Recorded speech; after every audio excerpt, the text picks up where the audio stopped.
Welcome to this comprehensive interactive study, breakdown on crime and punishment for AQA GCSE Religious Studies. In this video, we will explore the moral and ethical questions surrounding justice, retribution, and forgiveness through the lens of Christian and Islamic teachings. We will examine the three primary aims of punishment: retribution, deterrence, and reformation, and evaluate them from religious perspectives. We will also delve into the treatment of criminals and the contentious debate surrounding capital punishment, supported by specific teachings from sacred texts. By the end, you will have the detailed knowledge, key quotes, and exam technique needed to tackle 4, 5, and 12-mark questions with confidence. Let's map out the core concepts. First, distinguish between crime and sin. A crime is an act that breaks the law of the land, while a sin is an act that goes against religious teachings. The three primary aims of punishment are retribution, which is proportionate justice often expressed as an eye for an eye; deterrence, which aims to prevent future crimes both for the individual and society; and reformation, which seeks to rehabilitate the offender. Religious perspectives vary. Christianity often emphasizes forgiveness and redemption, while Islam stresses justice balanced with mercy. Turning to our core study notes, we have key quotes from sacred texts. From the Old Testament, Exodus 21:24 gives the principle of an eye for an eye, which establishes retributive justice.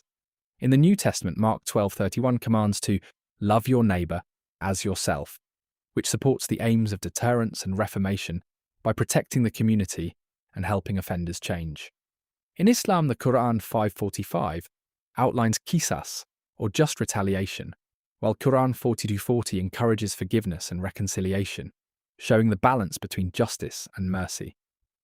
Let's walk through the process of justice. First, a crime is committed, which is an act against state law. Then the offender is arrested and goes through a trial to determine guilt. If found guilty, the judge decides on a sentence, considering the aims of punishment: retribution, deterrence, and reformation. The punishment is then carried out, which could be imprisonment, community service, a fine, or in some jurisdictions, capital punishment. After the punishment, the focus shifts to rehabilitation and reintegration into society, which aligns with religious teachings on forgiveness and redemption. Let's work through a 12-mark exam question. The statement is, capital punishment is never right. To evaluate, first define capital punishment and outline the debate. Then present arguments for retribution based on Exodus 21:24, deterrence, and protection of society. Then present arguments against the sanctity of life, Jesus' teaching on forgiveness, the possibility of wrongful conviction, and the Quranic emphasis on mercy. Finally, reach a justified conclusion, perhaps stating that while some religious texts allow it, many believers argue that only God has the right to take life, and forgiveness should be prioritized. Watch out for common pitfalls. First, don't confuse crime and sin. Crime is against state law, sin against religious law. Second, always cite specific quotes from sacred texts to support your points, like Exodus 21:24 or Quran 5:45. Third, consider divergent views within a religion.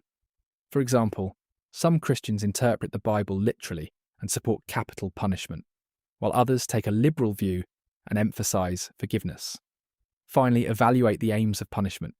Discuss the strengths and weaknesses of retribution, deterrence, and reformation from religious perspectives.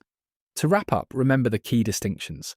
Crime is against state law, sin against religious law. The three aims of punishment are retribution, deterrence, and reformation. Memorize key quotes from the Bible and Quran. On capital punishment, be prepared to present both sides, using religious teachings to support your arguments. Always evaluate and consider divergent views within religions.